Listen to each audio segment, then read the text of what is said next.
অনুসন্ধান শুরু হয়ে গেলেন।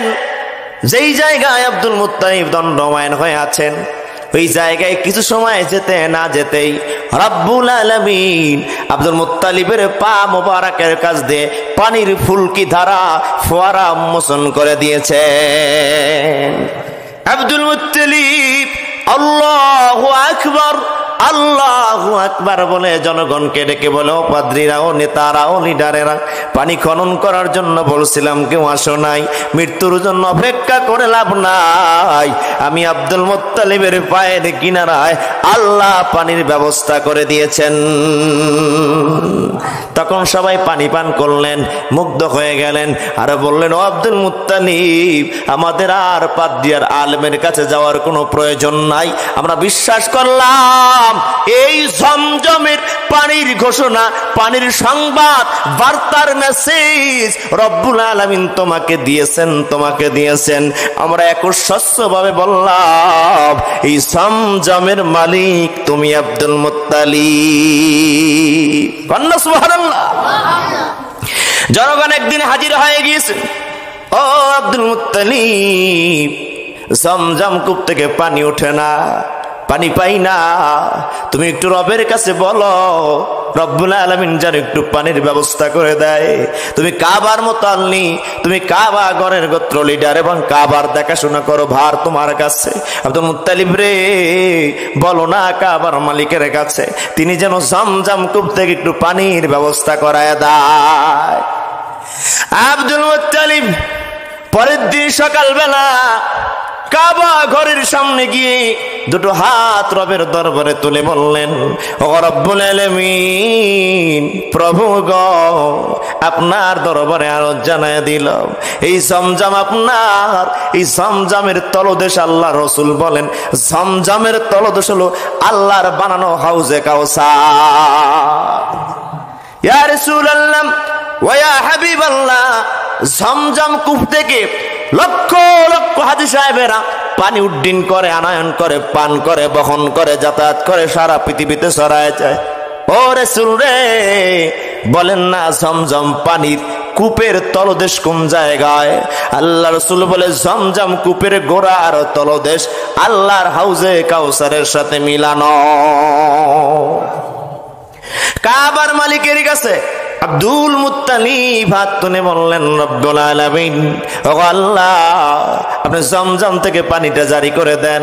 আল্লাহ, এমনিতে চাই না, আমাকে আপনি 16টা সন্তান দিয়েছেন, 10টা ছেলে, 6টি দিয়েছেন মেয়ে।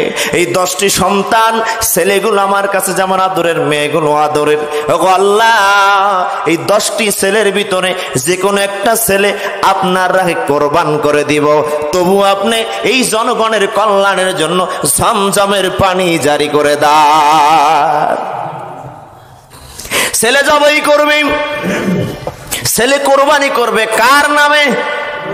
জোরে বলে না, আল্লাহর নামে কোরবানি করবে আব্দুল মুত্তালিব। আল্লাহর কাছে বলতে দেরি, হাত নামাতে দেরি, জমজম থেকে পানি জানি হতে দেরি হয় না। আর জোরে কর আল্লাহু আকবার। رب هذا البيت فليعبدوا رب هذا البيت। ইবাদত করো এই কাবা ঘরের মালিক একমাত্র আল্লাহ। আব্দুল মুত্তালিব দোয়া করে ফেললেন, একটা সন্তান আল্লাহর রাহে কোরবান করে দিব। জমজম তো জারি হয়ে গেল, জনগণ খুশি মনে পানি পান করা শুরু হয়ে গেল। আব্দুল মুত্তালিব ঘুমায়, মনে নাই আদর সন্তান জবাই করবে, আর তার মাথায় নাই, আমলও নাই। অনেকে বিপদে পড়ে যখন মানত করে, তখন কথা বলেন করে না?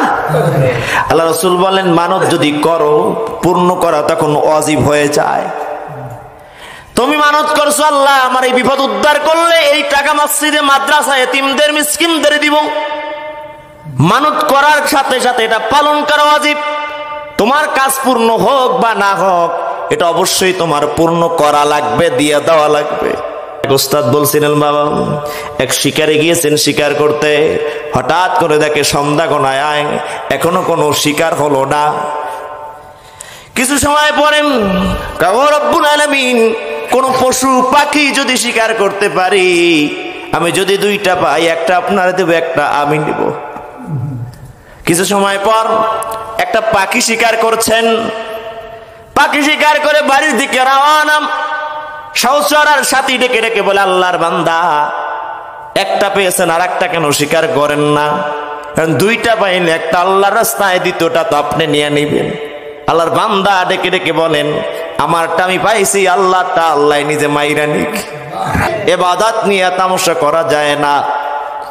আব্দুল মুত্তালিব ভুলে গেলেন, স্বপ্নে যোগে আবার দেখলেন, ও আব্দুল মুত্তালিব, তুমি বলছো না সন্তান কোরবানি করবা, কেন করছো না? পরের দিন ঘুম থেকে জাগ্রত হলেন, আব্দুল মুত্তালিবের মাথায় নাই। আবার দ্বিতীয় দিন স্বপ্নে দেখালেন, আব্দুল মুত্তালিব রে, সন্তান কোরবানি করতে চেয়েছো, এখনো কিন্তু করো নাই। দ্বিতীয় দিন আবার মাথায় নিলেন না। তৃতীয় দিন আব্দুল মুত্তালিব স্বপ্নে দেখানো হলো, ও আব্দুল মুত্তালিব, তুমি যদি তোমার আদরের সন্তান যে কোনো একজন কোরবান না দাও, আল্লাহর গজব এসে কিন্তু ধ্বংস করে দিবে। আব্দুল মুত্তালিব এবার সকালবেলা ঘুম থেকে জাগ্রত হয়ে পেরেশানিতে পড়ে গেলেন, ডিপ্রেশনে পড়ে গেলেন, টেনশন ফিল করছেন।